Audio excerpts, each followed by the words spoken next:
Hello and welcome to episode 25 of Let Them Eat Cake. My name is Jack. I am not in this episode. However, John and Ace are hosting this one. What are we talking about today? Oh, today is a very anticipated one. Every week, Ace asks me, when is the Rape Waffen episode coming out? Today. Today is when the Rape Waffen episode is coming out.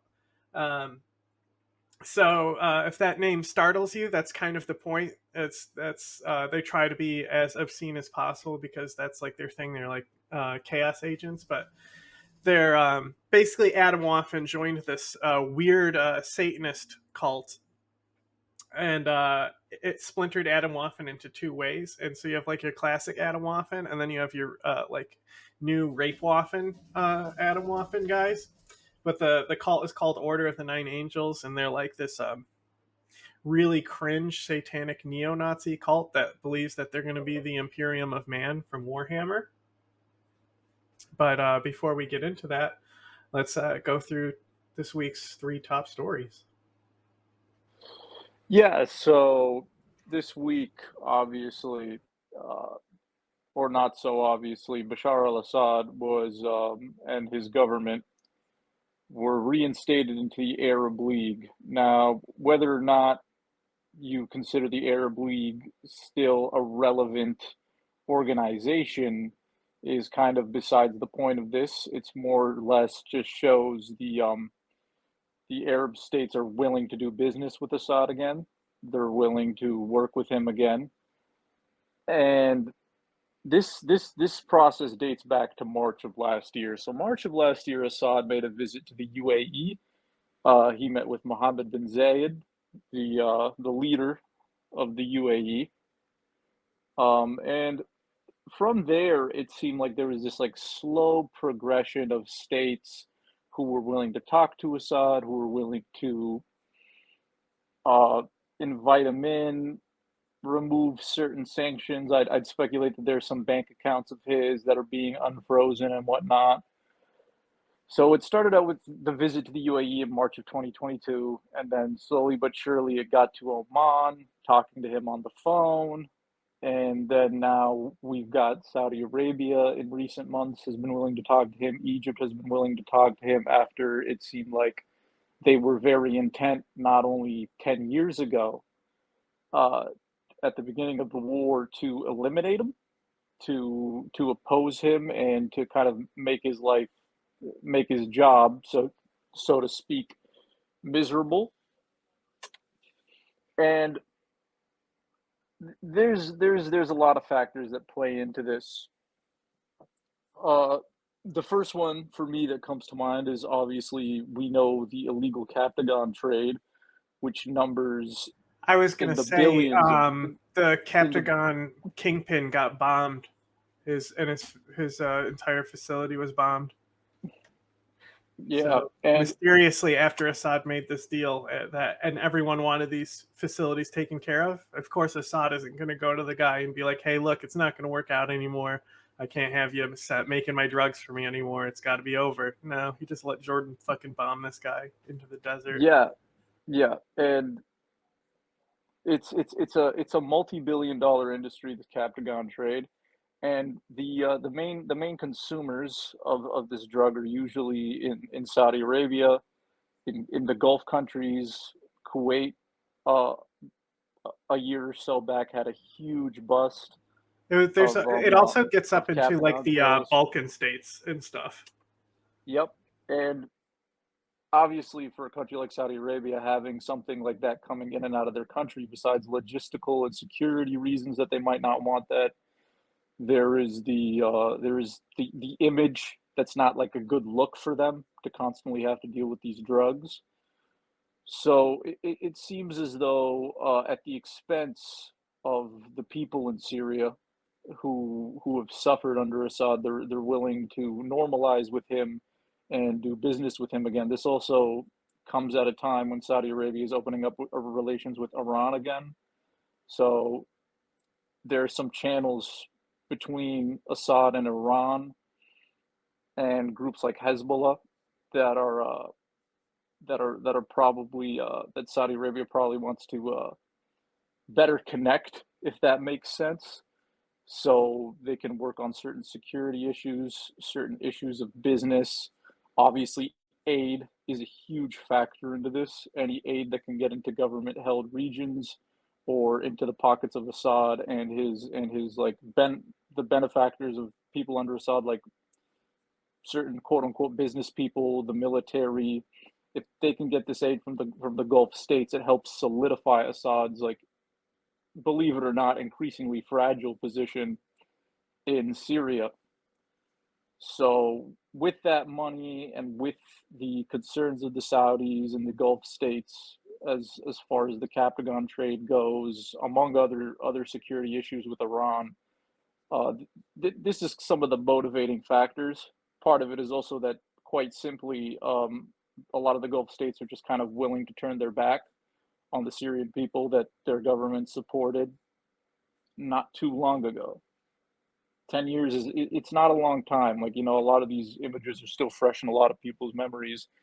And the way a lot of Syrian diaspora are reacting to it, they don't see it as good, right? So, like I said earlier, whether or not you believe the Arab League is still a relevant institution, this is basically just solidifying, like, hey, we're going to do business with Assad and his government again. We're going to let them back into the club, and we're going to work with him again. That's the essence of this. Normalizing relations. Yeah. So now the other one, I'm not, Jack, did you do any Wagner. did you do any reading on this one? On Wagner? Yeah. Pulling out of Not, Ukraine. it really does seem like they're pulling out. Because I don't think Russia's gonna. Because I'm almost certain that they've withdrawn access to the prisoners, but we knew about that a while ago. They're saying ammunition shortages. Whether that's the actual reason or not, I don't know. It's probably the fact that it costs $100 million a day for Wagner to be in Ukraine, more than anything else. And every day that they're in Ukraine spending $100 million, that's another day that they're not in Africa stealing gold. Oh, they're in both places at the same time. Well, yeah, obviously, but I mean, $100 million a week, a day, something like that, something absurd like that.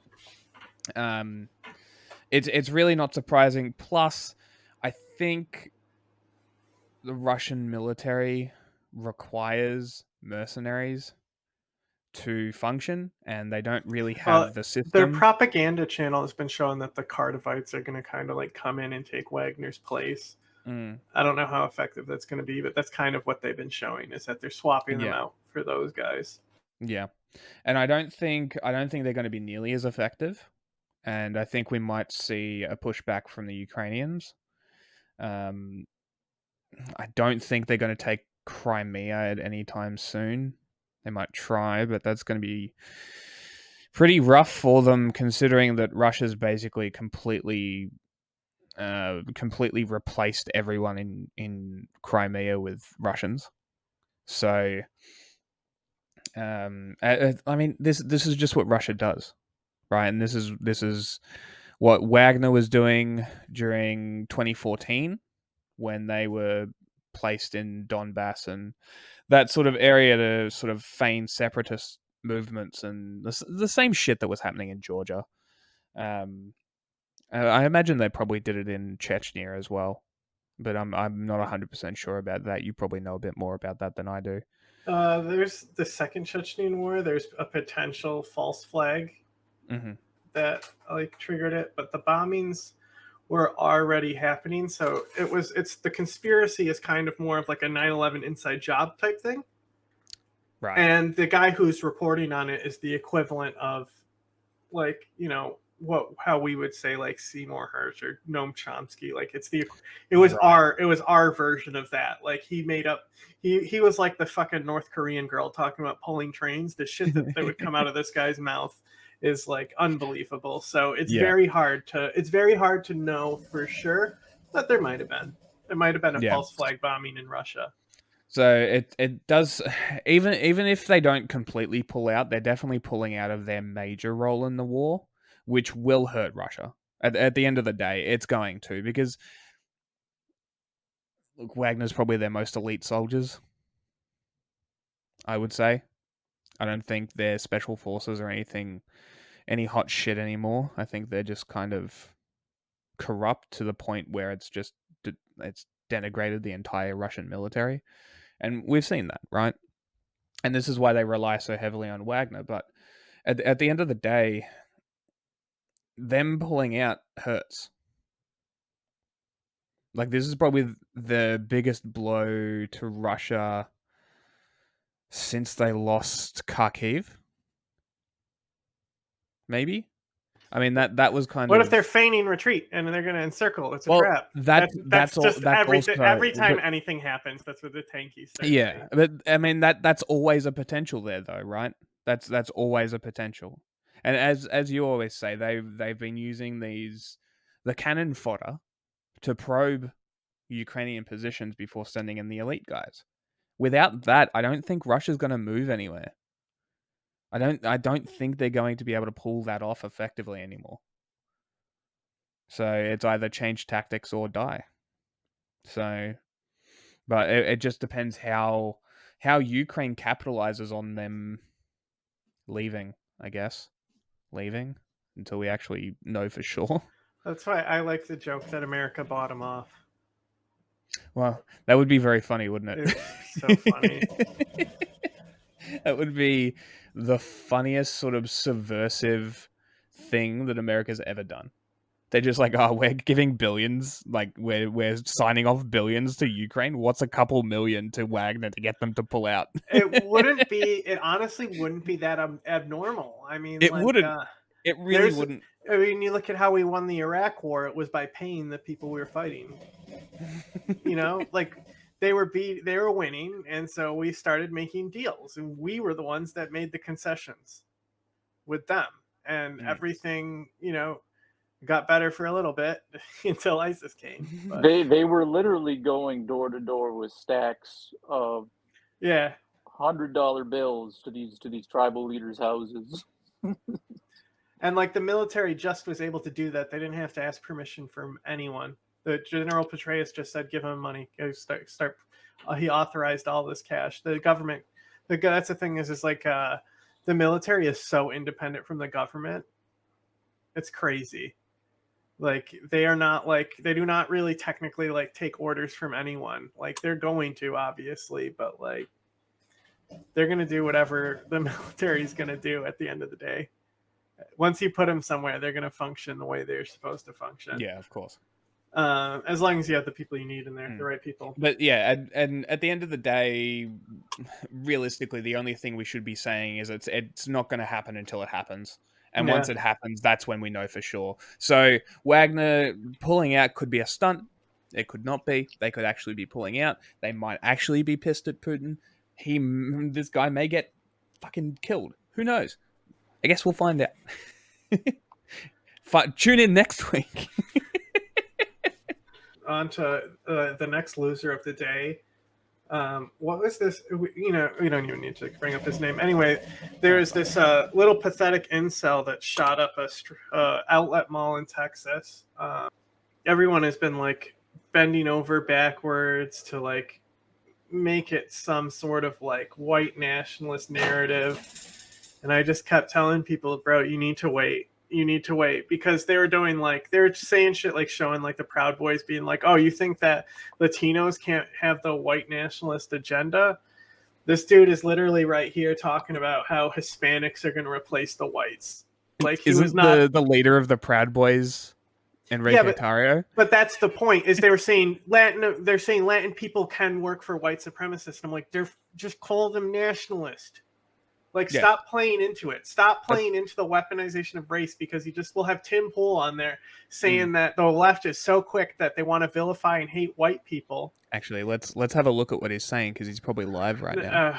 Well, Turns out this incel was a big fan of Tim Pool. Yeah, he had on screenshots of him and shit. On the whole topic of vilifying race, you see a lot of people kind of getting into these claims that have no basis about illegal immigration and demographics and whatnot. It's like, dude, so it kind of like reminds me of back when a lot of the terrorist attacks in Europe were happening. It was a convenient scapegoat for people to try and shit on, Yeah, the and that's and the other put the side. blame on migrants from Syria, They saw right? his hand tattoo and Where started saying it was MS-13 when it was the fucking logo of the city of It's Dallas. So that literally was the so you Dallas. have the left saying that it's a white guy or a white nationalist because someone wanted to make that the agenda. Fucking Wall Street Journal, Murdoch Press said that he had white supremacist links, which we don't even know if he actually did. Like, there's nothing. I've seen nothing so far that showed that even that his friends were even like aware of like what he was, and like his views, like, and that he had like a swastika tattooed on his chest because he really liked American History X, but for the wrong reasons, I guess. Anyway, you were kind of saying something, and I kind of cut you off. Yeah. No, you're good. It just, again, it goes back to wanting to place the blame on anything other than the actual topic. Whether you question this guy's immigration status or whatever, which is not relevant in this case because he is an American, right? The other aspect of it, a lot of misinformation comes out of these things, and people are quick to just jump on anything and just ignore the clear problem here, which is like a brand of right wing extremism and mental health issues. Well, that's the thing is like looking into this, we normally talk when we talk about these types of like mimetic incidents and stuff. They're normally radicalized within like a network. There's these private chats and stuff, and as far as we know, we don't know if those exist yet. But the diary that he basically left, the cache that he left, it was just nobody interacted with it. It was just like his personal like diary that he's been keeping for a while here. And like it shows he has like some friends, like he went to like a fair or carnival with friends and stuff like that, but like I don't know if He those didn't have friends a shared reliable his social views. circle. He Yeah, and didn't like have a reliable social there's circle. other posts on here that people are posting like it was him, but he's posting other Nazis as well. So like he may not have any affiliation with those people. He may just like want to be them and LARP them. And he may have like really had no friends, and like he was just this adult man child. And like he even admits it himself in here. He talks about how he's an adult man child. He's posting his like stuffed animals and shit. Dude is a total loser. Nothing of value is lost with him dying. Only with the lives that he took. Yeah, that's the most important point. Also, first episode, most recent episode, left claims Texas shooter was fan of Timcast and libs of TikTok. Oh yeah, It's not no, a no. claim. Oh, so so I was thinking he was going to go into the vilifying the whites, but I think he's going to go with the Elon Miles Chong route and just say that this is a psyop, because unlike most shooters, this guy was actually smart on how he was going to drop this cash to the public, and so there's no control over it. Normally we can't look into stuff like this. There's some weird shit in here. There's this whole like that episode of South Park where Butters falls in love with the raisins waitress? It's like a Hooters Yes. parody, right? So that's the shit that's going on. He's got this like diary entry about this stripper he's seen, and then like he's putting song lyrics in there and like all these like movie quotes, and then he's got and this poems. and then he's got this thing where he keeps on saying like something like that's the kind of girl that drives you crazy, the kind of girl that like makes a guy smile or something, which has to be from some like movie or something. But like he's obsessed with all the worst like 90s chick flick movies, and like I'm sure that this guy just was like insecure with his own masculinity and just needed to like kiss a homie, and just really wasn't getting the answer to what he needed at that strip club. So Yeah. if that's another lesson, make sure to correct. kiss your homies good At the night. end of the day, yeah. Kiss your So, homies good night. yeah, kiss your homies good night. Better known as have positive male friendships around you. You know what I mean? You know, I don't know what else to say. I would say It's always a from the fucking looks of it, he's tragedy. more of a fan of Elijah Schaffer than Timcast, though. Yeah, but that's not surprising. I mean, Elijah Schaffer is pretty much just a Christian fascist Yeah, and and a that's what rapist. Don't this guy forget is. that. He's clearly a Christian fascist. Was he Christian? Is there I'm any only I indication? didn't read it, but he has the diary where he did all his little drawings, his little doodles, and like had all these poems and shit. And in there's a lot of like crosses that he's drawing and stuff. So he's at least Okay. raised Christian, which would be common. Somewhat, yeah. I mean, he's in Dallas, Texas. I would say that yes, he Mm. is Christian. So. Yeah. So, I mean, that's kind of interesting, but yeah. At the end of the day, fuck this guy. Fat loser. We should only focus. Yeah, and he got bodied outside of a fat burger. That's so fucking funny. That's so funny. Like, you died outside of a fat burger, you fat fuck. And like Ollie would post is like he fucking posts like the meals he was eating. Dude was fucking 33 eating dino chicken nuggies. Yeah. So also Fucking it's interesting loser. in this episode because we record a little bit in advance. We do talk a lot about Wagner and connections to the greater white supremacist network between Order of the Nine Angels and Wagner. But it's interesting because now we see Wagner pulling out, and they were just the first rumors and whispers of them pulling out when we recorded this. Yeah. So and just back to O9A, or Order of the Nine Angels, and the whole Rapewaffen situation. The article that initially drew our attention and what we were discussing in the episode was that a member of, to be clear, O9A is like a fascist Antifa, in which they're not a group. Yeah, that's a great way to describe them. They kind of do identify with that. It's a collection of a bunch of different subgroups, and everybody's got their own thing going on. So there's people who call themselves anarcho-fascists in it. Yeah, there's this article we discussed. There's this member of Rapewaffen who was a member of the U.S. military, and that has a lot of bad implications because of just how we talk about, not just in the U.S. but in Ukraine, in Russia, worldwide. There's a lot of right-wing extremists within the military, and extremists of all kinds within the military. And I mean, basically, it's natural. It gravitates to the military. These right? guys specifically, like it's... Atomwaffen is directly linked to like Ukraine. Like there's Atomwaffen misanthropic division was in Ukraine. They're pretty much dead now.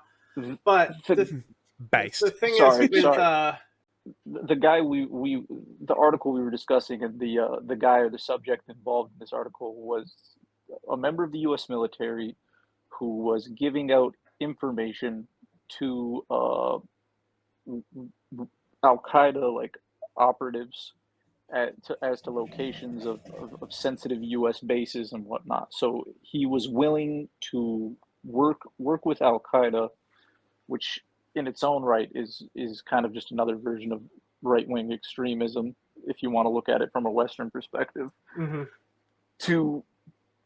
to carry out to giving them information that would help them carry out attacks on U.S. military bases, which is kind of, may sound shocking, but it's not that shocking when you consider that they're... It's also not the first time. Not the first time, and they're also accelerationists, right? So these types of violent acts, they basically want to like bring about chaos, and, to put it like mildly, be shit disturbers, so that they can, like, you know, make a new society from the ashes or whatever. That's kind of the point of their ideology. They always say, is it not?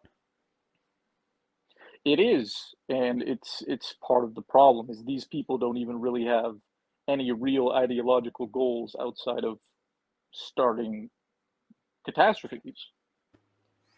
Yeah. I'm MacMillies. I'm on Instagram, just posting about the Ukrainian war, giving updates and all those kind of things. You can follow me on Telegram and things like that. Just an open source guy that's just following things and just trying to help out the Ukrainian side of things. And give me a follow if you want to keep up on things. So how have you been since we last had you on here? I've been doing good, man. I've been doing good. Just hanging in there. How about And yourself? more importantly, how is the blogging and open source stuff been going?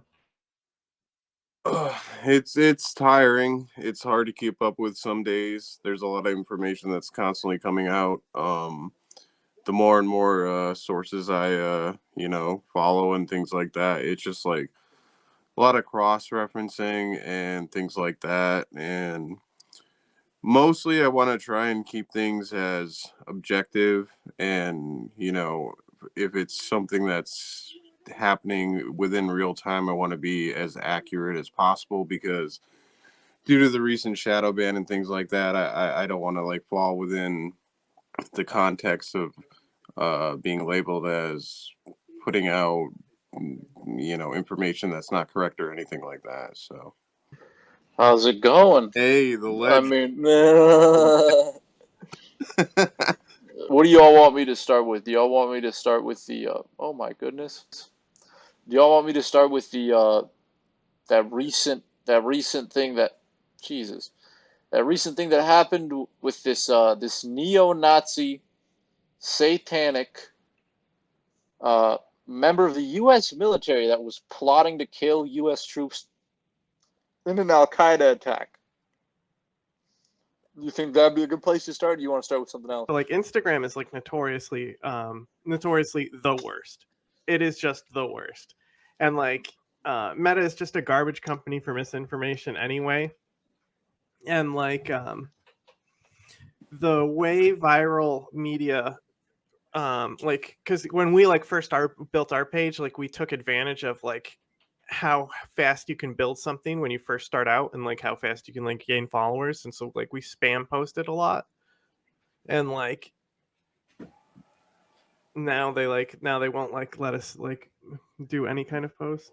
No, they won't let us do like collabs and stuff, but like since then we like just have focused on doing like different types of things, and it just changed just how we used the Instagram app, because really we were just using it to drive followers to here anyway, and it gets story views, so it doesn't really bug me at all. I kind of hate Instagram. The only reason I use it is to communicate with him. Huh? The thing that gets me about Instagram is what they deem, right, like graphic content changes so kind of like fictitiously, if that's the right word to use. Because I remember one time I was posting about these airstrikes that happened in the Tigray region of Ethiopia, and I kind of really wanted people to see the carnage, frankly. So I had these videos off of Telegram that just kind of showed dead bodies. And in the same day, I was posting about another thing in Ethiopia when the Ethiopian military and the Oromo Liberation Forces were going at it. And I remember making both the posts, uploading them within like maybe 5 minutes of each other, and both get flagged for graphic content like almost immediately. So what I do is I then slap a gray filter on the videos with like the dead bodies in them, and suddenly it's okay. Nothing got like, you know, flagged or anything. So I don't know. It's just very So it's very stupid. It's the very hard to work specific around. thing that we got flagged for that like killed the growth on our account. The big thing that we got flagged on, it was a Russian recruitment office, and a guy ran in and shot the officer, right? So knowing how Oh yeah, sensitive yeah, yeah, yeah. Instagram was, I actually found, because I knew Family Guy would probably have a clip of this where it's just like one of those like you know the sock and bopper clown things, you know, those clown bowling pins that Yeah, the yeah, kids yeah, punch. So I found a Family yeah. Guy clip of that being shot by police and deflating, and then I put that animated over the officer getting shot, right? Everyone else posted the normal video. Everyone else, CNN, Vice, every news agency out there, everyone who was everyone had circulated this video. But me specifically, I chose to censor it for Instagram by putting a funny clown in it, and it slammed me for the fucking graphic violence there. Yeah, I mean, and if you even look at like the Oh, you know big what else they did? pages and like the space that Another we one work was in. the bombing in Turkey, right? That was like super sus. Yeah, yeah, We didn't post the bombing. yeah, We posted someone putting the package down, and that got flagged specifically, and like specifically yeah. Okay, that video that's then disappeared from the internet. And like that important video of her planting the bomb, then it's like clearly something where yeah. like Turkey was like, you need to wipe this off your internet. And like we see that all the time with Turkey, and that's a big problem I have with Instagram is they constantly deplatform like the Kurdish resistance and stuff like that. Like big platforms in our space, like Bros Warfare, Popular Front, etc. Even when they like will post graphic videos that CNN, the BBC, Al Jazeera, etc. also post, they get flagged. They're in the hundreds of thousands, if not millions of followers at this point.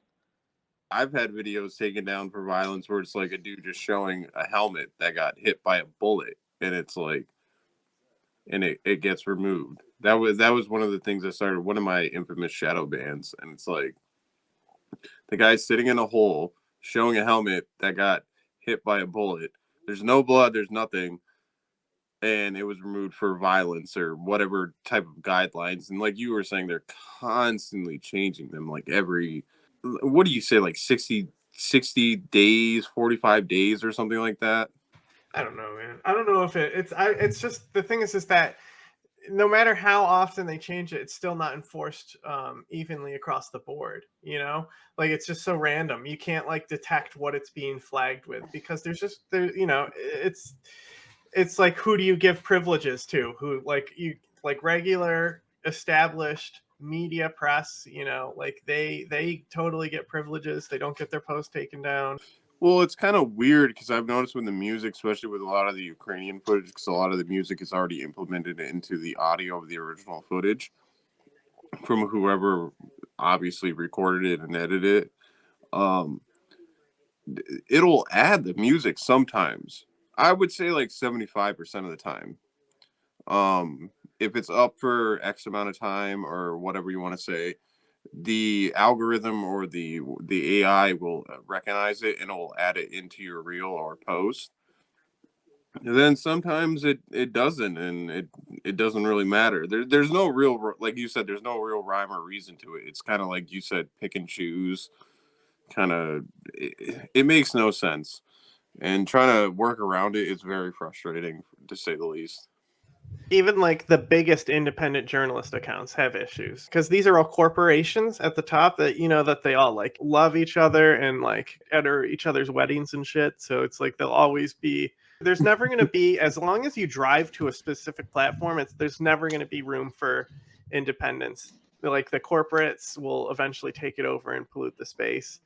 And like Facebook is the only one where it's kind of held off like that just because it's limited in its design with like it's kind of how you're supposed to like be knowing people that you actually know in real life. It's not like a viral networking tool. Right. So the Instagram, it's like they want to be TikTok and then they don't want to be TikTok. They let you have music on there and then they take it off. Like, and then you get flagged in the past because their rules change. Yeah, exactly. And that's the other thing is like I've had videos where I would upload them with like a similar song, or well, no, I wouldn't even say that. I've uploaded videos with the song that's already implemented into the original audio, and it's the AI recognized it and added it. And then the other day, I uploaded a video with the same exact song with the original audio already implemented in it, and it flagged it and it tried to take it down. And I'm like, this doesn't make any sense. Like, there's no rhyme or reason to it. You know what I mean? And it's kind of a shame because while Twitter is definitely the best one for journalism, Instagram has such potential. If it just wasn't the worst, even with like Twitter just going like down the tubes with Elon Musk, it is still miles better than Instagram. Man, like Instagram, it pains me to use it sometimes. No, you're right. It goes to show like the neglect of the Facebook company that runs it at the end of the day. And Zuckerberg obviously hates Instagram because it's taken away from his baby. and he's been trying to promote his other type of ideas and whatnot. That But like you nobody said, wants. like you said, Instagram has a lot of potential. Like you said, it's kind of sitting on that teetering stage where it's There's a like, lot of potential specifically for news because right, it's really good at just doing headlines. right. And the other thing too, like you were saying, it has a lot of potential. I'll just give you an example of that. How it's kind of lacking right now and just kind of sitting in limbo is I'm using my iPad a lot of times for Instagram to respond to messages and stuff. The Instagram app for the iPad is the same as for the phone, so it's not even like optimized for the iPad. Oh yeah, dude. I like on PC you can't use it. You have to use it on a phone. And then it's No, you also can less use efficient. Instagram. You can use it on the PC, but I Oh, don't no, no, think you. no. I can use it on the PC, but I can only do certain stuff on Well, the yeah, yeah, browser. It's so yeah, limited yeah. and it's even more broken. Right, exactly, yeah. Which is weird because Facebook was originally a PC based website, and they can't Well, optimize their they because they fire the people after they build the entire infrastructure code, and then they right. start adding shit into it like willy Hmm. nilly. But the real question is are these measures and safeties actually reducing things like domestic terrorism? You know, are these is it worth doing all of this? Like maybe if it's protecting him for lawsuits for copyrighted material, I see that. That's obviously worth doing. But I mean, is anyone being de-radicalized because Instagram is doing a good job censoring the internet? Is how are the genocides in the world going on? Well, they're just censoring their website. They're not censoring the internet. They're just censoring their Oh, website at the end of I the. know. But the thing is that Facebook is already notorious for like terrorism. Well, I mean, the internet is already heavily centralized around like Twitter, Instagram, Facebook, and then like about a couple dozen other websites. So I think as far as like John was saying, like actually de-radicalizing people, or censoring, like basically like dog whistles towards genocide and whatnot. For example, Myanmar, they're doing a pretty shit job. I mean, Myanmar has been real quiet lately as far as like anything that's being covered. You see things kind of here and there that pop up as far as like. They've been Ukrainifying a lot of their footage lately, so they're trying to. They've seen how they've looked at because Zelensky. The first thing he did was bring in that media guy, and he eventually had to be let go because of something controversial. I don't know, but like they've been looking definitely at Ukrainian media and how Ukrainian footage has been like very viral and how they've been doing it, and they've been mimicking it, and it's really interesting to see how close they come to looking like it's Ukraine. You know, except it's obviously in a jungle and it's Myanmar. You know. I mean, I think it's more when you film yourself in the combat scene and then you upload it with some sort of music that goes along with the culture that you're based within, and if you have people following your cause and stuff, it kind of rings, you know. And I think I think we talked about this before when I was on here last time, kind of like just the whole day and age and how everything is being filmed, everything, like you can wake up every day and just see updates from different sources from around the world and see how things are going, and people are constantly filming stuff, you know what I mean? We live in this age where everyone's got a camera on them, you know. Like we've been saying, is that the censoring really what we've seen is that there is no de-radicalization that's going on. It's just now limiting independent press. And Right. like there's so many people who like built themselves up in like just the recent years, and then like then the fucking coordinated inauthentic behavior from Wagner started, and like Facebook started getting paranoid, and the government started wanting to get in to make sure there wasn't information ops going on. But what has it done? Nothing. I mean, it goes back to the same old day when people used to print out pamphlets and stuff in newspapers themselves. It's all the same kind of concept. It's just now it's on a digital platform, you know. Yeah, So a lot of people don't know this, but like Al Qaeda was way ahead on the zine game. That's Oh one yeah. of the big things that they did. So so a lot of these places, because if you think about how Al Qaeda is structured, right, at the time, like it's very associated with a charity that already existed, and that so like a lot of these recruitment centers and things like that would be associated with mosques. You know, if you've ever been to a church, they have the pamphlets out front. Everyone's seen that, right? And like they would basically have that type of stuff there, and it would be like magazines about like the different stuff like going on in Afghanistan and just like different like recruitment material and stuff. It was just going on in the US this whole time, and like nobody cared, because at the time it was like, yeah, like we could use fighters in Bosnia. Yeah, we could use fighters in Chechnya. There wasn't really as they weren't taken seriously. There was people in the CIA that were very serious about them and were trying to get people to pay attention to what was going on, but like I think it's interesting you mentioned that because a lot of those like Al Qaeda magazines had like people you could contact to get in touch with like people fighting in Afghanistan or Chechnya or wherever, and they could plan your travel out there if you were vetted and serious enough to actually quote unquote take up the cause. Just very good advertising from them, I guess. But that's the thing is that the Al Qaeda has always been way ahead on the information network. But speaking of that, and Al Qaeda using information, I just want to let me pull something up. So we're gonna do we're gonna get into that attack now, but I'll do like an actual transition here. But I want to pull something up as a reference, and the reason it's important to talk about communication wavelengths is because of how often they are used by radical groups. And this is the whole thing with like Facebook. They have been very public about the reports, which is very interesting. They like show like where they detect coordinated and inauthentic behavior and things like that. So it's been very interesting. So with this attack that just happened, that Ace will get more into, I wanted to pull up this reference chart to what we call the terror crime nexus. We talked about this extensively in the episode with Scott. Let me check the episode number that was.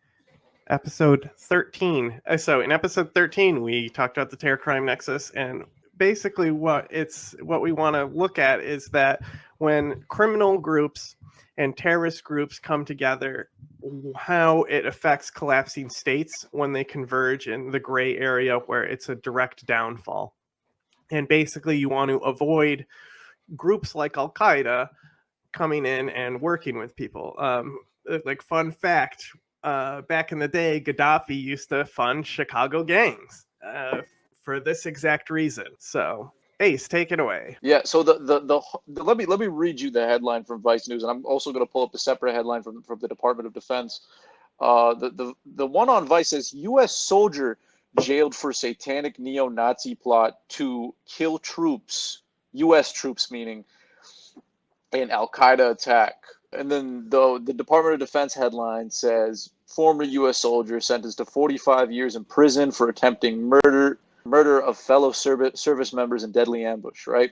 So we're just going to go back to the Vice News article here, and it's going to say Ethan Melzer, a young Army private, leaked sensitive information about troop movements to a group called Waffen, which that's insane in and of itself, in the hopes of causing a terror attack, right? A former U.S. Army soldier has been sentenced to 45 years for a satanic neo-Nazi plot to get his countrymen killed by Al-Qaeda.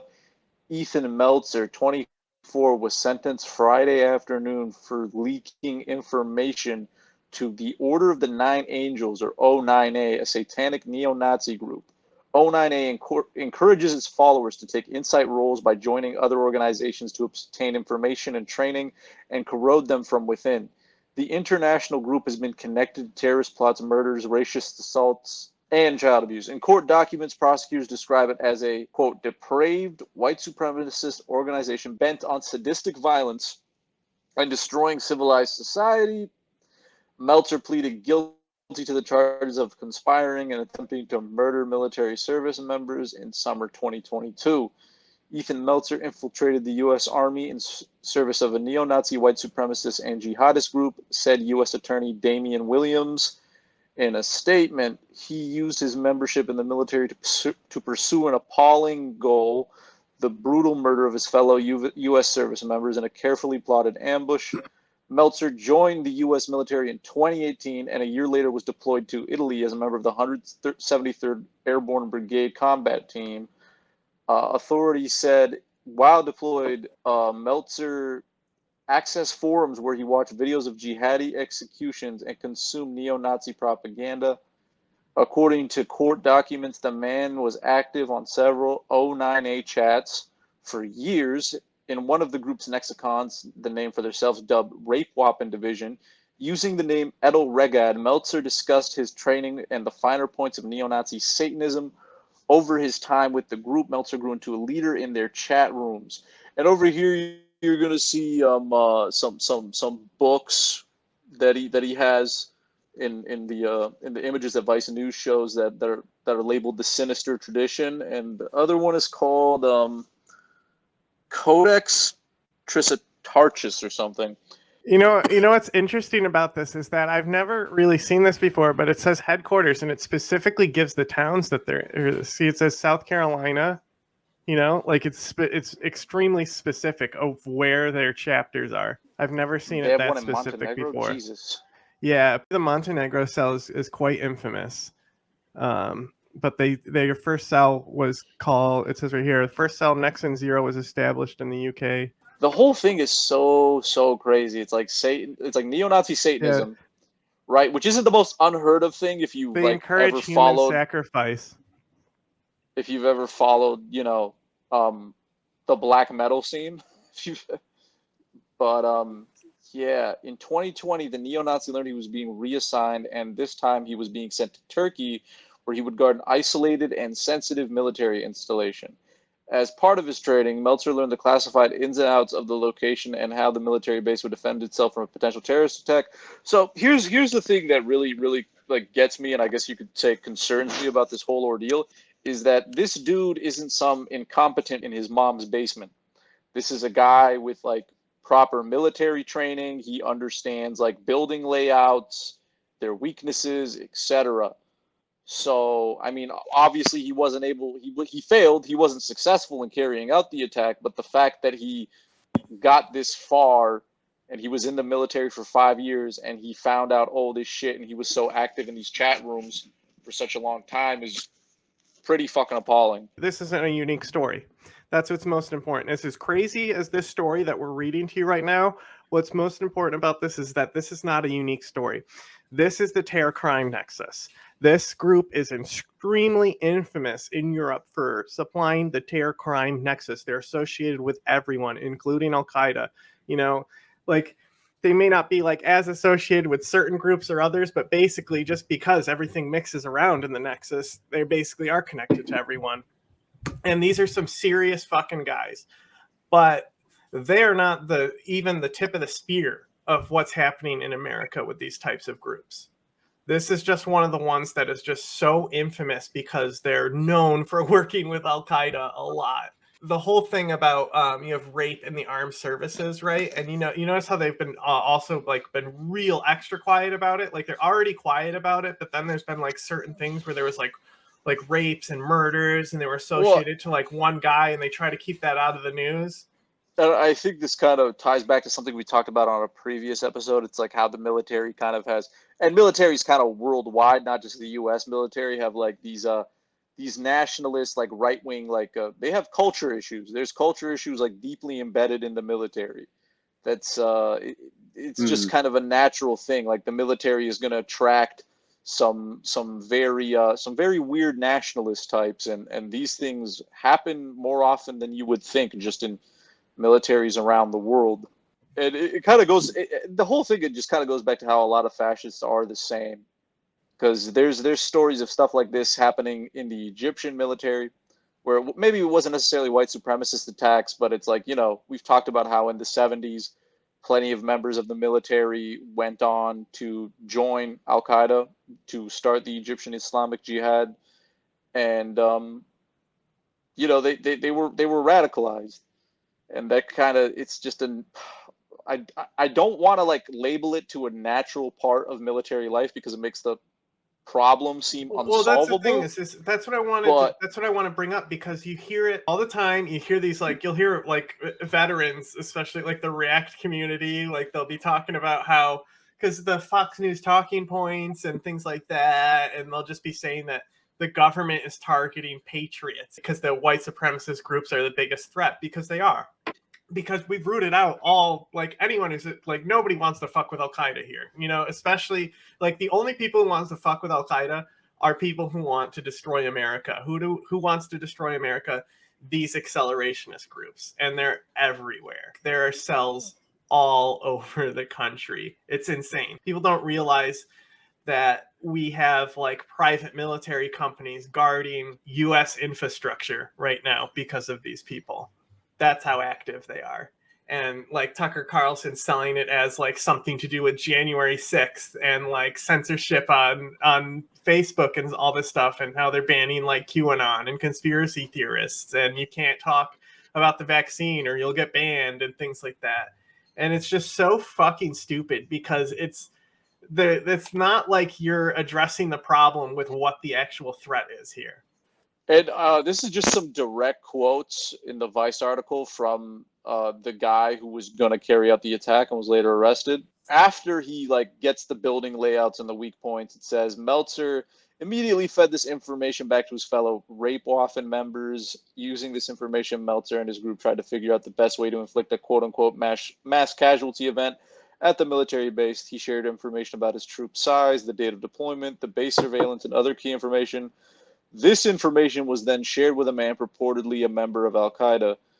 And it says, quote, this is from Meltzer, the guy who was going to carry out the attack, or give information to carry out the attack. You just got to understand that currently I am risking my literal free life to give you all this. And he wrote that to the group chat, and he said, quote, that he was expecting results. He said he fully knew he may be killed during the attack, but was happy to do so if it furthered 09A's goal of destabilizing society. Literally what you were just saying about fucking accelerationist groups. And he write, who gives a fuck? It would be another war. I would have died successfully, cause another 10-year war in the Middle East, would definitely leave a mark. So the real question is, how do we identify these people and identify where their signals are? Some of them are real obvious. First of all, like Nick Fuentes has nothing to do with any of this. That type of, that Groiper, anime Nazi server on War Thunder, that's has Mickey nothing Mouse. To do with that's this. Mickey Mouse fascism. Yeah, that has nothing to do with this. What the real red flags is people who talk about society's collapse, and people who talk about their arms and society's collapse, and there's a lot of people, there's one of my favorite memes is it's the one where it's like, hey, I know things are bad right now, but they're about to get way worse. It's a popular meme that they post where it's guys in gas masks. Right. Hey, friend, I know things are getting really bad right now. Yeah, so those get way worse. Yeah. There's a cynical side to it where people are just being cynical and jokey, and then there's people who actually, and that's the whole thing with because I've even been in a lot of infiltrated a lot of these groups. I've been in just group chats with a lot of groups, but one of the ones that they pick on a lot is the Boogaloo Boys. And they're really interesting because they're basically a libertarian for the most part. These are the guys with the Hawaiian shirts, right? Yeah. But there's all different chapters within them. So there's literally a lot of the ones that I was looking at, they have real no idea about so you'll see online, they'll be they'll explain that it's a race war type ideology. Most of these guys are not even like that, and they're more like a libertarian version of John Brown gun club, and they have no idea that they're using a word affiliated with these other dudes who are be affiliated with very, very serious things. And there was a video that just went around, and they were saying it was the Boogaloo Boys, and it wasn't, but it was guys in Hawaiian shirts, and they were harassing a Jewish community. And just saying what you would expect to this Jewish community in cars and things like that. And it's those are just, those people as well. It's strange that they want to focus on the guys who are wearing the bright colors. I don't think anyone associated with that movement is serious whatsoever. Atomwaffen and that type of shit. Andy No, dude needs to be behind bars for real. No, spelt like NGO. Yeah. Really? Yeah, dude. He's Atomwaffen. I haven't heard anything about him since he was kind of like a milquetoast conservative on Twitter.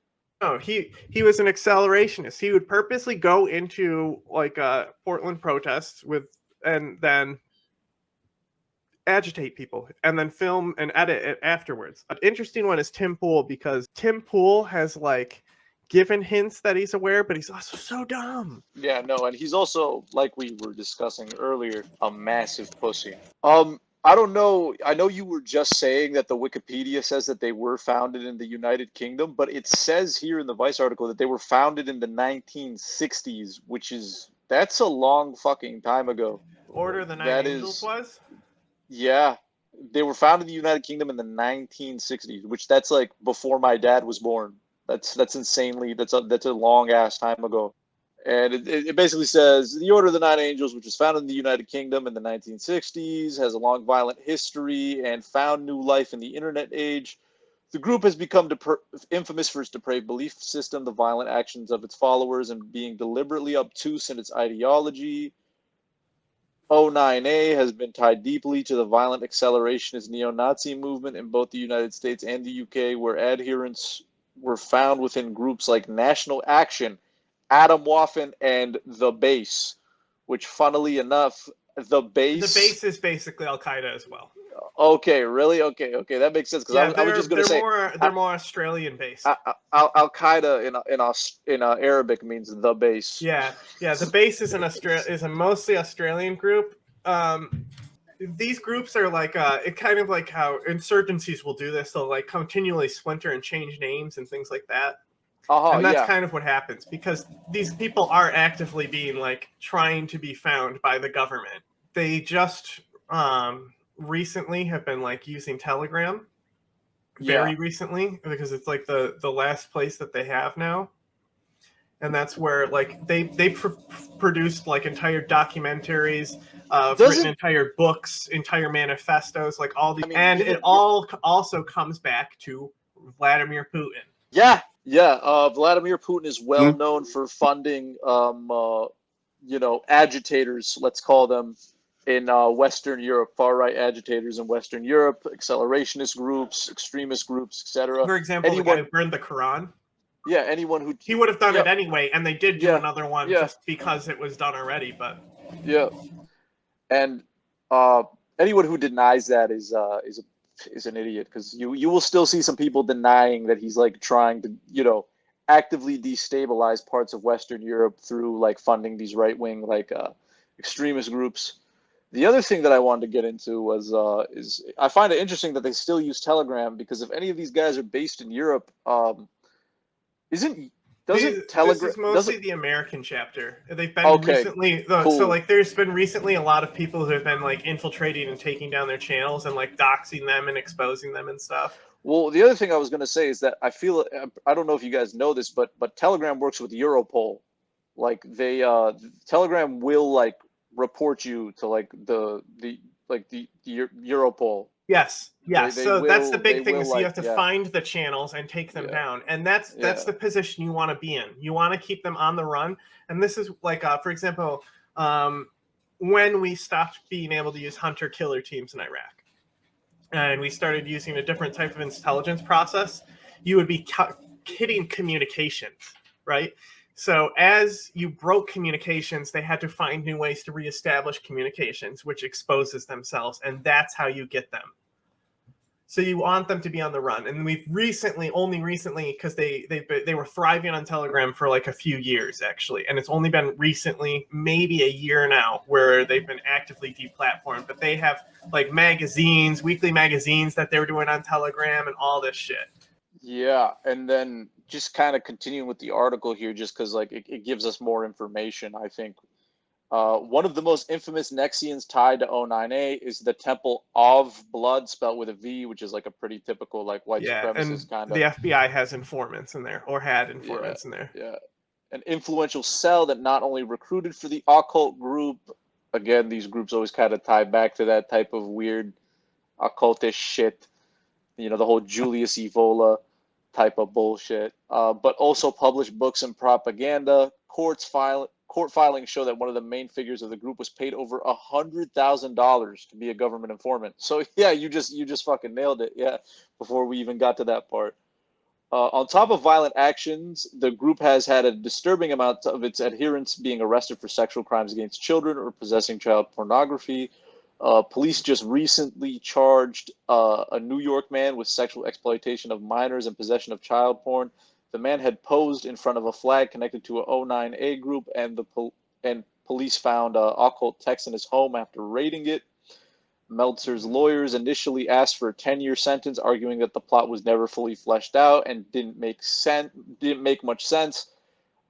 Jonathan Marvini, a lawyer for Meltzer, told the New York Times that he was, quote, disappointed with the hefty sentence. So for context, Meltzer was given 45 years. We mentioned that earlier, but just to keep people up to speed. In a letter sent to the judge, Meltzer said that he regrets his actions and called his fellow satanic neo-Nazis a, quote, group of idiots, and said the situation was no one's fault but his own. In sentencing documents, the prosecution wrote that Meltzer joining the military represented a tremendous opportunity and a positive chance in his life, but was ultimately one he, quote, chose to corrupt and destroy. He chose to treat that opportunity as a forum to pursue the gravest acts of evil possible, portraying his fellow soldiers whose camaraderie he allegedly valued, attempting to murder them, and working with other neo-Nazis and terrorists to carry out a vile racist mission to effectuate his deadly plans and try to spark an international war to cause vast destruction and death. And that's the end of the article right there, basically. We're going to tie it in back to how we were talking about Putin and outside agitators to get into Georgia, because everything's a color revolution if it's against Putin, right? And this is the same thing we hear, is that the CIA does the same thing, and they have all these agitators starting, they are behind Euromaidan, and they're going to be behind this protest in Georgia. It's always these color revolutions and outside agitators. I was going to just say, I think some of it does also have to do with the fact that Putin in his old age is kind of trying to relay his old fantasies of rebuilding the old Soviet Union. So there's also that kind of, aspect to it too. There's two sides of the same coin in a way. Well, we obviously know that he wants Georgia. He's very clear about it. Well, I wouldn't even say Georgia. I think he wants to re-implement like the old glory of the Russian kingdom, whether it's from something as far as like back as post World War I or something as like the Soviet Union. This is why the main like neo-Nazi network coming out of Russia that he funds is called the Russian Imperial Movement. Because if you listen to his speech about like when he invaded, he was talking about how like the Soviet Union was shit. We want to go back to the time of like the empire. Right. Yeah, the Russian Empire. Mm-hmm. Yeah, like that. And that's the big thing is that he's been doing this since the 90s, using these groups throughout Europe and America. I have a question for both of you. Just kind of throw a little Easter egg out there. Do you think the reason why that the Russian military and the government, for the most part, have been kind of pushing themselves away from Wagner is made due to the fact of the name itself? Not so much from the political standpoint, but maybe from the fact that the Russian people are starting to kind of understand the historical aspect of that name, if you know what I mean. Because we all know what. Ace, why don't you go ahead and answer this, and then I'll see if you get it right, because I think I'm know curious the of answer. what you both think. So I'm just wondering. I don't know if it's necessarily because of the name, but if you go, and I'm sure you're both on these Telegram channels, if you go on these Wagner Telegram channels and you look at like the shit and the edits that they post, it is very much just like blatant, almost like neo-Nazi-ish propaganda. And I think, and Wagner Group mercenaries are known for doing a lot of fucked up shit abroad. For just one example I'm going to throw out there is they burned down a mosque in Libya, right? Just absolutely no reason. They just did it. Obviously there's a reason, but like there was no provocation, right? So in my view, I don't know. I haven't heard much of them trying to push themselves away from Wagner, but if they are, I would assume it's because of like antics like that. That's what I think, at least. There is a visible rift appearing. We recently did an episode just on Wagner. It's not out yet at this point, but what we know is that they have stopped giving them access to the convicts, right? So that is one throughout this front, and over these garbage heaps, they've been using convicts, and you hear this all the time with the human wave tactics and things like that. We really get into it specifically in this other video that we just did about them, but they use these prisoners to probe Ukrainian positions to then use professional Wagner special forces to like hit those positions precisely. So they're like basically using humans as like recon drones for Wagner forces.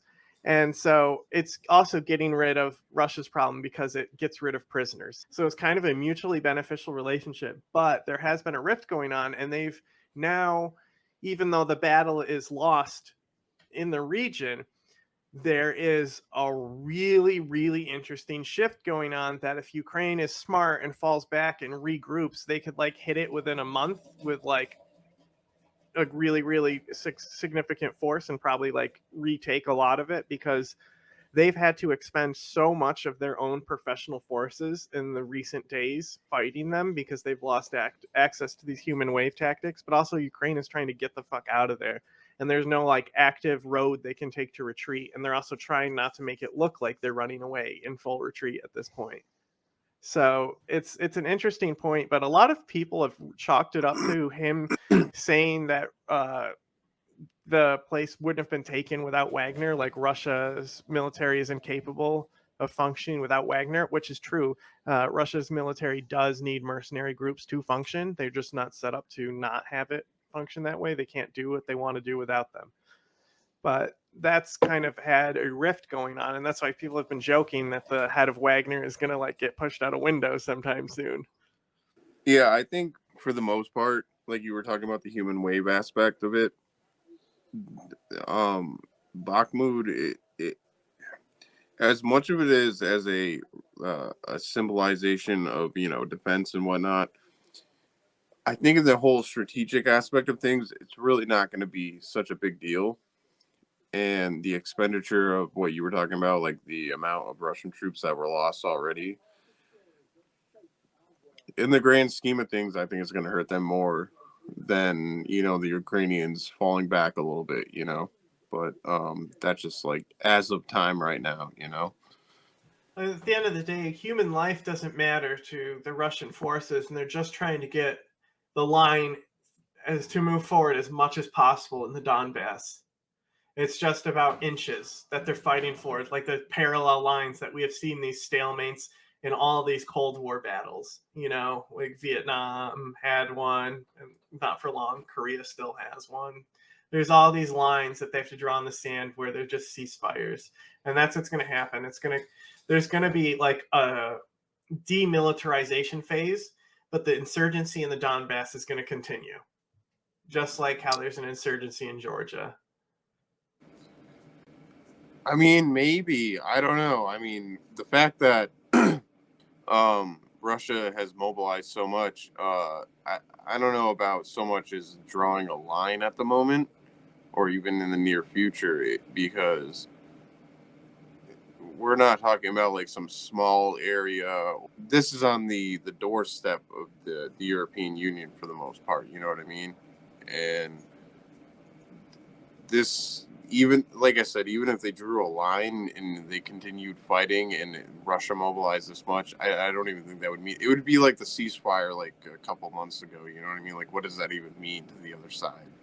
Yeah, and that's what I find interesting about Zelensky's rhetoric, where he's like, "No, we're going to take it all back. You came here, now it's not. Now it's not over. Take back the Donbass and Crimea. You could have kept what you had. Now it's over. Like it's never going to end for you." Yeah, exactly how you just said that. It's not going to end. And where I think this is like when people say where the negotiating table is, it's at Crimea or the Donbass or Luhansk or whatever. I don't think so. I think that the negotiating table is going to encompass a lot more other people in other countries than we even think at the moment. And in the retrospect of, it's gonna, this is gonna expand. Sadly, I think. But I'm not 100% sure at the moment. But I would say like 65%, 70% isn't going to expand into something else. And then Because this will be coming out in it, the future. But how are these protests in Georgia going to tie into everything with Russia as well? So 4 weeks from now, we'll figure out how wrong we are here.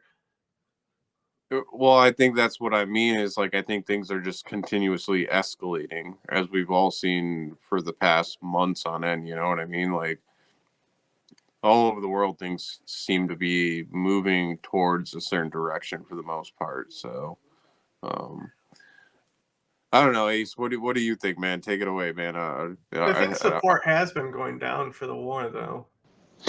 I mean, the longer it drags on, the more the support is going to go down. Especially when you have like a lot of people from the start, they didn't seem to understand what like the U.S. was doing in Ukraine. We're not like involved in the war the way we were in Afghanistan and whatnot. We were supplying them with weapons, which right. is yeah, it's not like a lot. I kept hearing a lot of people saying, "Oh, the U.S. is going to get itself stuck in another forever war." And it's like, no, that's not what this is at all. This is us supplying weapons to a country that's trying to defend itself, and yeah. So I don't know. I personally just think the war is going to drag on longer, especially with Zelensky doubling down. And I think again, we've said this on the show before. Um, the only reason Putin is reaching out a hand of peace or was reaching out a hand of peace is because he failed his objectives in Kiev really early on, as well as other areas. So, yeah, if the situations were reversed, and let's say like in February they just somehow managed to take Kiev and like completely cut them off from the Black Sea and whatnot, uh, he would not be making these same offers. He would not be making these same peace. Like he would not be reaching out the same like fucking olive branch or whatever the hell you want to call it. So I just see the war dragging out for a while now. I mean, I think also with along all that, that's where I'm going in. Is I think there's going to be more parties are going to be getting involved, One along thing with that the. one thing that I see is, sorry to cut you off, but one thing that I do see is a bit of No, go ahead, man. a quote unquote like wild card factor, and I don't think it's going to happen. But it's like how willing is China going to be to like kind of help Putin out in the next like 3 to 5 years, and make some, not necessarily invade Taiwan, but make some moves on Taiwan that would take U.S. focus away from Ukraine, and more or Taiwan's more less. important. Exactly, Taiwan is more important. Ukraine in of itself is very important from like an agricultural perspective, but not to the United States, to like developing countries and stability worldwide, because of the amount of grain that's imported. When people go hungry, shit gets crazy. Yeah, Um, that ain't. It's not the chips we care about. yeah, but what we care about in Taiwan is the computer chips. And if China for whatever reason decides that it wants to help out Russia and to kind of spread the US a little more thin, they would make a move on Taiwan. I don't think It that's would likely. cripple our ability to supply advanced weapons to Ukraine. Anything that needs these advanced chips Yeah, would just not be supplied to Ukraine if yeah, the supply was compromised. But that's the thing. That's why this is one of the things that people, because a lot of things that people don't realize that the government is doing, we have been extremely focused on converting what Taiwan has there and being able to build it here. So we are going to try to, in the next like 2 years, to be on the same level of development as Taiwan. So our infrastructure into these specific manufacturing of these microchips that are, hundreds of transistors on a tiny piece, has, it's going to start opening up different facilities. But the reason why it's so limited is because of how supply chains work. Like only certain people can make a certain thing, and they all have to come together to make like this one chip. And all of these supply lines need to connect. And Taiwan is just one of the vulnerable ones that could knock the entire thing out. And then we have, then society literally will collapse. And speaking of about society collapsing, we hear it all the time. It was the justification. It's the neo-Nazis. We are going to cleanse the neo-Nazis. You know, that's.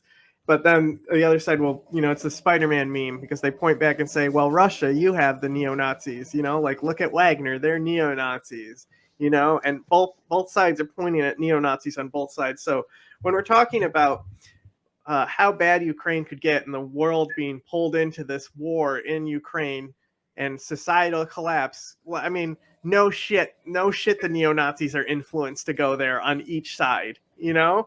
Like, they do not care about Ukraine. They do not care about Russia or anything like that. Like, they're there because they think that they could advance the aims to collapse society through direct warfare. Yeah, and I mean, I think they're kind of the old trope too. You know, they're always hanging around, just waiting for things to happen for their own personal benefits, as any other type of group in their type of stature. And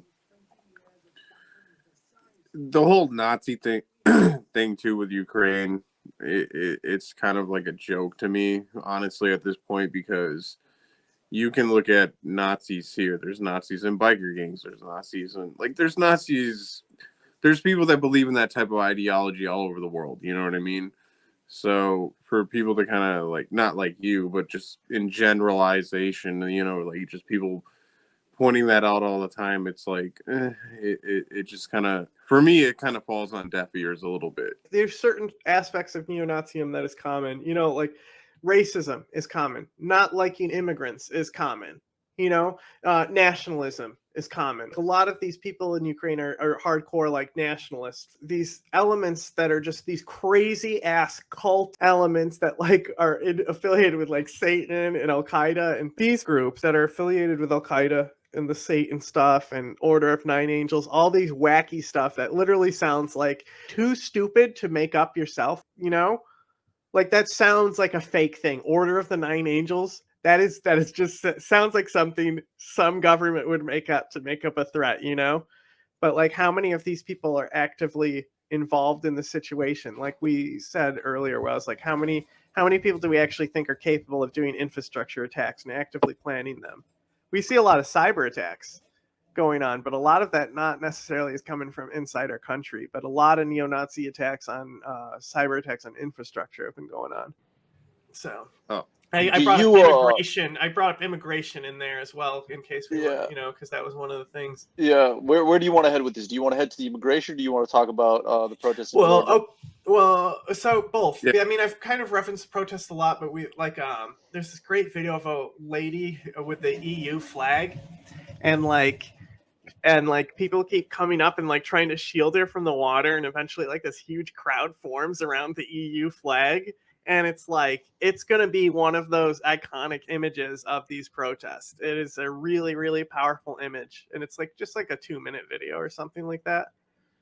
Yeah, man, the Georgia protests are really weird because like the quote that they're using here in the BBC is that quote, the crowds are angry at a controversial Russian style law. Now I'm not sure exactly what about this law makes it Russian style, but which would class non-government and media groups as foreign agents. Okay, that's kind of Russian.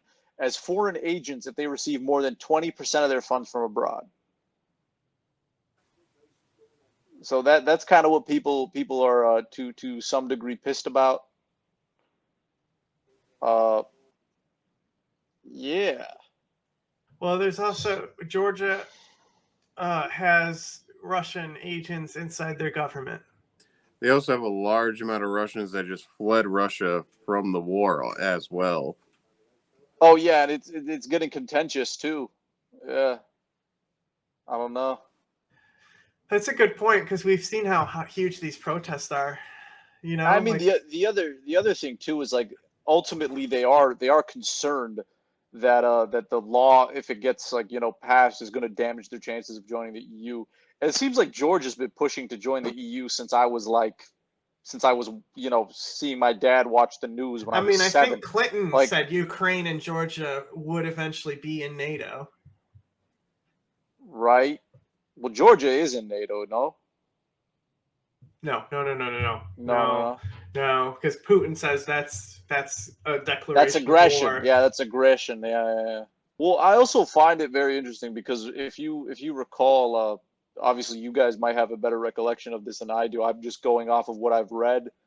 is that during the Russian invasion of Georgia back in like 2008, we kind of had this similar issue where it's like you had that we have in Ukraine now, where we had these people hyping up the Russian military to be like this big badass military and like, you know, second best in the world next to only the United States, etc.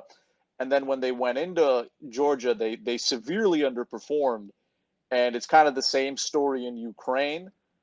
I don't know. I just found that to be a little bit of an interesting tidbit, kind of regarding how the Russian military is set up and whatnot.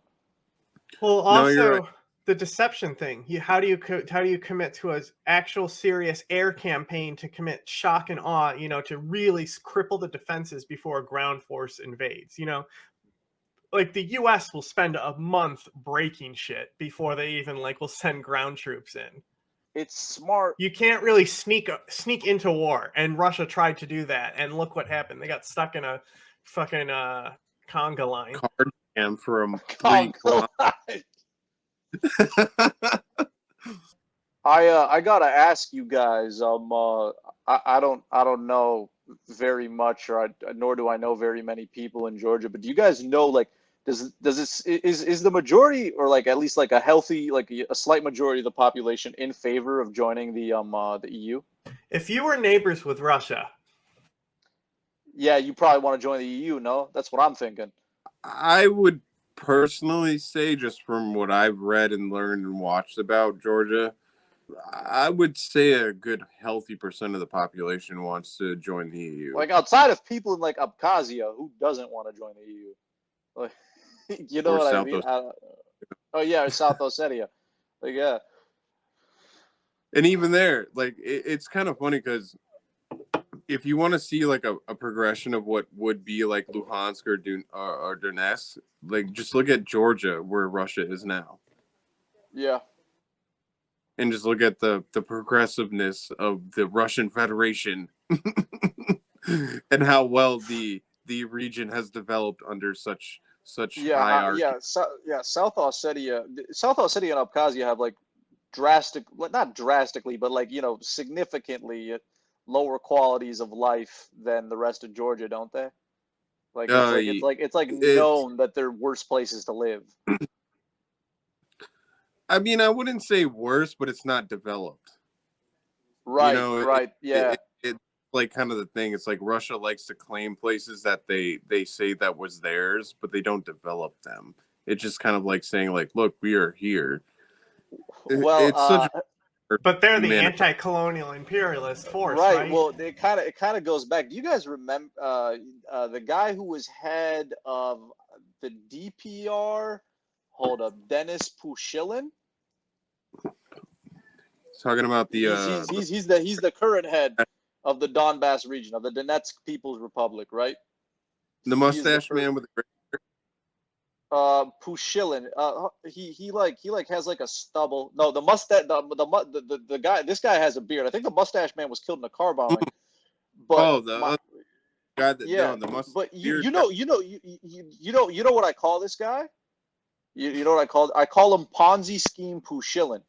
Pyramid scheme Pushilin, because he ran, like, remember when the Soviet Union fell and all these, like, you know, kind of the mafia came into play, and all these like these Ponzi schemists and all these fucking frauds came into things and started taking control of the economy. He fucking like he fucking ran one of the largest Ponzi schemes in like the history of Russia, and known as MMM Global. And basically, it cost its participants just like typical Ponzi scheme shit, right? You know, they take millions of dollars from the people they duped into investing into it. And then later on, they just like openly admitted in 2014 that they were like a pyramid scheme. They're like, yeah, guys, we stole your money. Like, sucks to suck. You've been fleeced. And it's like when you my point being is when you have people in like this in charge of what is supposed to be this like republic that you're gonna like take under the wing of the Russian Federation, it's no wonder shit isn't getting developed. because this guy's a fucking he's a fraud. Like of the high, like it's one thing with like politicians are all frauds, but this is like another level of being like a hack. So it's like when you have people like this in charge, it's absolutely just fucking like you're not gonna get anything done. That's why their entire roads are filled with water, and you have entire cities that are built with oh man, what was it? I was watching what's the YouTuber guy that fled from Russia, that's from Georgia, MKRZ or whatever his name is. Yeah, He's that very dude. like he's a very like friendly looking guy. He doesn't look very like he looks Russian, but he looks friendly, so he looks less Russian. If you get what I'm saying. Yeah, Uh no. he had a video I watched like a couple years ago. I think it was prior to the invasion. He was walking around some district of some city. I can't remember exactly which one, but he was basically pointing out, he's like, if you see all the bricklaying that's on the streets here, it was because that this person that had a construction company made a deal with Putin or whatever, blah, blah, blah. And they basically had a whole setup. And that's like kind of how the whole thing goes there. It's all deals and stuff. It's not actually with any like consideration of development. It's just like, oh, I can make money over here, so I'll actually do this. You know Yeah, what I it's mean? just like what's mutually beneficial to the oligarchs, essentially. Yeah, Like about all the buildings that are being built in Mariupol right it's like now. But we don't. Yeah, it's like we don't. It's basically like they don't give a fuck if it's like a good idea or not. And this is kind of tied into the shit we talked about in Turkey with like the contractors who got arrested for these like shitty buildings that fell down during the earthquakes. Is that oftentimes these people do not give two shits if like what they're developing is going to be good. It's just a matter of, oh well, we cut a deal with the government, so we both get paid. That's it. mhm. Yeah, like I said, like just look at all the buildings they're building in Mariupol after they just blew the hell out of the entire city. It's like, who's the construction company that's getting paid for all that? Not that I have the answer for it off the top of my head. I'm Well, sure I could look and see who it's a made a deal with who and rub shoulders and it's scratch a each it's other. The thing it's is, we another. do the same thing. We just do it less illegal. Like you look at Afghanistan, look at the money that was spent in Afghanistan. Where is it? It's in the pockets of contractors in DC. Another interesting thing about like just kind of, if you look at, oftentimes when we're talking about the things that the Russian military does, we talk about how like scorched earth they go on like everywhere they invade. They just blow the shit out of everything, right? It's a common theme when we talk about Russian invasions, whether it's Chechnya, Georgia, Ukraine, etc. Well, what is it? The Minister of Defense, Sergei Shoigu, who's been in there since 2012, his background before becoming Minister of Defense was actually in like construction engineering and like civil engineering and like contracting and all this shit. So I don't know. Just Maybe like Bin maybe I'm just like, Laden. yeah. Yeah. Maybe I'm just like connecting, wires where they shouldn't be. But it's like you got this dude who's a Minister of Defense whose whole background is in like construction management and civil engineering, and like then suddenly whenever Russia like gets involved in another country, they're just fucking level it all, just blow it all up. And it's, again, I'm sure this Shoigu fella is lining his pockets from like connections he has in the construction industry. No, definitely. Definitely. All those dudes, every oligarch, everything has some sort of aspect behind them like that. So anything Putin runs his whole thing like a mafia, as you guys know. So just like a mafia, what does the mafia do? They got hands in construction, they got hands in the ports, they got hands in all sorts of things. So it's no surprise. I bet my money that man, for every acre of land that he can conquers, quote unquote, he has some sort of percentage claim where he can, like you're talking about, for reconstruction purposes, where he's going to make money off of. You know. Oh, I'm sure. And it's just like John was saying. It's like ultimately, when you're involved in these rebuilding projects post-war, people are going to get paid. So yeah. And that would make sense also on top of the Yeah. fact that he's been using his own private military contractors under his control. to fight in the areas of the. Yeah, it's very weird because when you look up information about him in English, it's actually very hard to find stuff that like He's smarter running his EMC group than, say, the chef over there, where he's running his thing off of media and propaganda, where he's like, I'm running it as an actual military operation for the most part. Yeah. I would assume, because he's actually within the directorate of, Putin's mafia circle. So, Yeah. because John, you got he any? also Go has ahead. control over regular Russian Federation soldiers. So I would assume he can't promote his type of stuff the same way that the chef over there can, because Right. basically the chef runs as like a its own entity. That's why they're cannon fodder. Oh yeah. As Jack would say, to end on something, the Cold War was just a scam to make money. Exactly. I mean, they did make a lot of fucking money, to be fair. I mean, that's the thing is that all the time when people try to like make these in framework of how tankies will be like exclusively imperialist America, and like America's objectively better than Russia. It's just, like, we can accept that. We can also say that they're not that different at the end of the day. Yeah, it just comes down to understanding what the word opportunism means. That's really And it. that the world is built by blood. Yeah. That's the real currency.